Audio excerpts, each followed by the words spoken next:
On entend beaucoup parler de confiance en soi. On trouve d'ailleurs énormément de vidéos de qualité sur le sujet. J'aimerais apporter une contribution spirituelle sur ce thème. Et je te propose donc d'évoquer 7 clés inspirées du Saint-Coran et de la Sunna du prophète Mohammed sallallahu alayhi wa sallam qui te permettront d'augmenter ta confiance en toi. Première clé, croire en Allah, c'est croire en soi. Allah t'aime et ne souhaite que le bien pour toi. Il t'a donné des qualités, à toi de les chercher et de les exploiter au mieux. Allah subhanahu wa ta'ala nous dit dans le Saint-Coran, nous avons accordé beaucoup de noblesse aux enfants d'Adam. Si tu penses n'avoir aucune qualité, aucun mérite, c'est comme si tu affirmais qu'Allah était injuste et toi et moi savons que cette prétention est une abomination. Isole-toi et cherche au fond de toi et tu trouveras la lumière.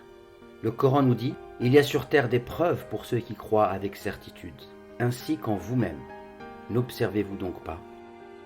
Deuxième clé, garde une bonne opinion d'Allah quoi qu'il arrive. Dans la vie, il y a des hauts et des bas. Et tous autant que nous sommes, nous vivons des épreuves. L'épreuve relève de la sagesse divine. Parfois, nous en avons besoin pour grandir. Alors reste confiant. Médite sur la vie des prophètes, que la paix soit sur eux, et leurs épreuves. Ressens et comprends à quel point ces épreuves étaient un moyen d'élévation.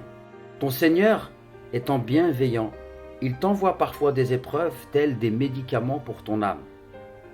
Et comme tu le sais, le médicament amer est parfois le plus efficace. Attention à ne pas attribuer à Allah des mauvaises intentions. Ne considère pas tout ce qui est négatif dans ta vie comme un châtiment divin. Ne pense pas non plus que tout est figé et que tu ne peux pas aspirer à mieux dans ta vie. Car si c'est ce que tu penses, alors tu le récolteras. Mais tu en seras le seul et unique responsable. Médite donc ce hadith Qudsi dans lequel le prophète nous enseigne que Allah dit « Je suis conforme à l'opinion que mon serviteur se fait de moi. » Troisième clé, sois honnête avec toi-même. Ne cherche pas à fuir la réalité, mais prépare-toi à l'affronter. Accepte-toi avec tes défauts, tes faiblesses, tes manques. Tu es un humain et tu as le droit à l'erreur. C'est en s'acceptant qu'on peut commencer à s'améliorer. Et le prophète de l'islam, alayhi salatu wa salam, nous enseigne que tous les êtres humains font des erreurs et les meilleurs d'entre eux sont ceux qui se repentent. Quatrième clé, n'attends rien des créatures et ne compte que sur Allah. Deviens responsable de ta vie. Tu es responsable de ton bonheur, de ton bien-être, de ta foi. N'attends pas des autres ce qu'ils ne sont pas en mesure de te donner. Personne ne peut respirer et vivre à ta place. Aspire à être la main qui donne plutôt que celle qui reçoit et tu vivras dans l'abondance. Le Coran nous dit, y a-t-il d'autres récompenses pour le bien que le bien? Cinquième clé, tiens compte de ce que tu ressens et de tes intuitions. Ose t'affirmer et ne pas suivre la majorité, car l'important, c'est d'être en accord avec soi-même. Ta boussole doit toujours être la satisfaction d'Allah et non pas la satisfaction des gens. Méfie-toi de ceux qui utilisent la religion pour te priver de ta liberté d'être toi-même.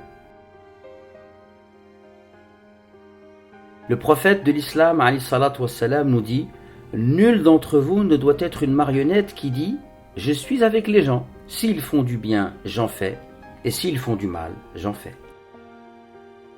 Sixième clé, ne dis que du bien ou tais-toi. Le prophète alayhi salatu wassalam nous enseigne dans un hadith extraordinaire que celui qui croit en Allah ou au jour dernier, qu'il dise du bien ou qu'il se taise. Pourquoi ne pas commencer à appliquer cette sagesse prophétique vis-à-vis de nous dans notre dialogue interne?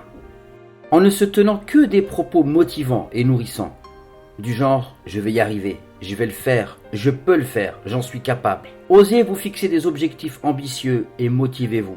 Ne laissez résonner en vous que les idées positives et détournez-vous des idées négatives. Septième clé, prenez soin de vous.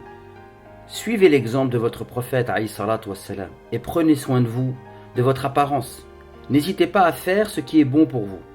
Le prophète alayhi salatu wassalam aimait les parfums, il était soigné. Prenez soin de votre corps et de votre âme. Le Coran a blâmé certains rigoristes qui déformaient leur religion à cause de leur penchant exagéré pour la dureté et l'austérité. Le Coran nous dit « Dis, qui a interdit la parure d'Allah qu'il a produite pour ses serviteurs, ainsi que les bonnes nourritures ?» Dis, elles sont destinées à ceux qui ont la foi dans cette vie et exclusivement à eux le jour de la résurrection. Ainsi exposons-nous clairement les versets pour les gens qui savent. Voilà, tu as toutes les clés maintenant en ta possession pour ouvrir les portes de la confiance en soi. Alors à toi de jouer. Si vous voulez d'autres vidéos sur le sujet, elles s'affichent juste ici.